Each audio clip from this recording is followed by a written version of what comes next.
이번 주 토라 포션에는 고라와 250명을 포함한 그의 추종자들의 반역에 대해 나옵니다.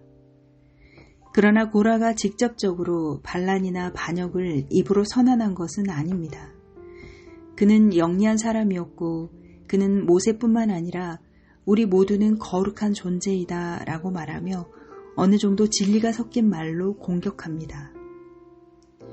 처음에 일부 시작했던 반대 세력들은 잘못된 정보와 설득으로 모세와 아론의 강력한 반대 진영으로 떠오르게 됩니다.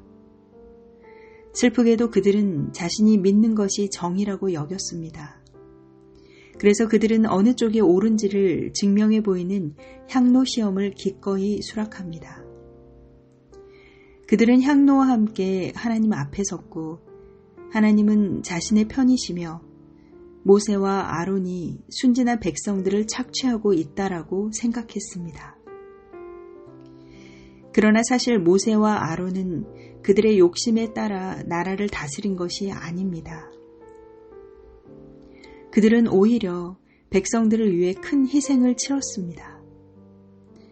아론의 두 아들 나답과 아비후는 성소에서 봉사의 직무를 하다가 죽었습니다. 후에 하나님께서는 이스라엘 백성을 벌 주실 때 모세와 아론에게 이스라엘 회중으로부터 나오라고 말씀하십니다.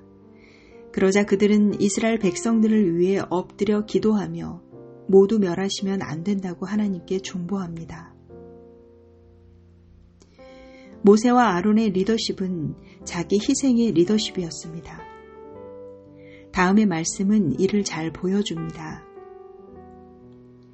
이에 모세가 아론에게 이르되 너는 향로를 가져다가 제단의 불을 그것에 담아 그 위에 향을 피워 가지고 급히 회중에게로 가서 그들을 위하여 속죄하라. 아론이 모세의 명령에 따라 향로를 가지고 회중에게로 달려간즉 백성 중에 연병이 시작되었는지라. 이에 백성을 위하여 속죄하고 죽은 자와 산 자 사이에 섰을 때에 연병이 그치니라. 우리는 이 구절을 쉽게 간과합니다. 그러나 주저함 없이 위험을 향해 달려간 사람은 누구입니까? 제사장 아론이었습니다. 아론의 두 아들 다단과 아비후는 벌로 가해진 하나님의 불로 인해 성소에서 죽었습니다. 그런데 지금 아론은 하나님께서 내리시는 그 벌하심을 향해 달려가고 있는 것입니다. 저는 두 아들을 잃은 아론이 자신은 그러한 벌하심을 피할 수 있음을 믿었다고 생각하지 않습니다. 아론은 큰 위험을 무릅쓰고 전염병의 진원지, 하나님의 벌주심의 진원지로 달려갑니다. 그리고 산자와 죽은 자 사이에 서서 자신의 손으로 그 연병을 그치게 합니다. 중심을 보시는 하나님께서는 아론을 귀하게 보셨습니다. 여기서 우리는 모세와 아론의 리더십을 볼 수 있습니다. 그들은 백성들을 자신들보다 먼저 생각했습니다. 그들을 사랑했고 그들이 자신들에게 죄를 지었을 때조차도 인내하며 백성들을 위해 위험을 감수했습니다. 물병 하나의 딜레마라는 탈무드의 이야기가 있습니다. 두 사람이 함께 광야길을 걷고 있었다. 그중 한 사람은 물이 든 병 하나를 가지고 있었다.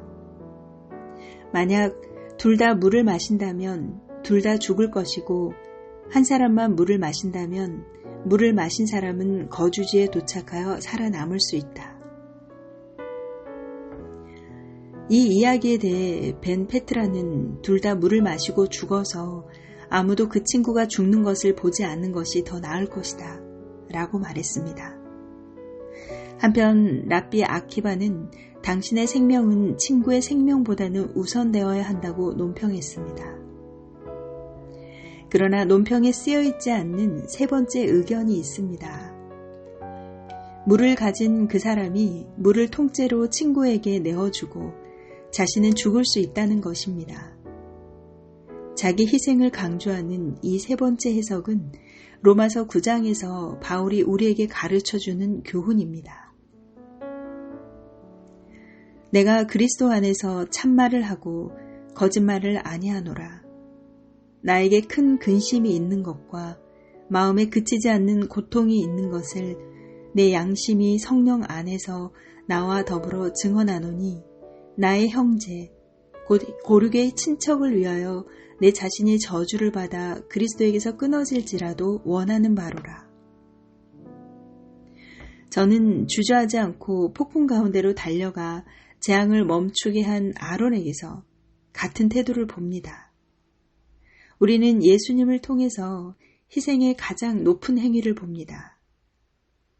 그분은 우리를 위해 자신을 내어주셨습니다. 사람이 친구를 위하여 자기 목숨을 버리면 이보다 더 큰 사랑이 없나니. 아멘.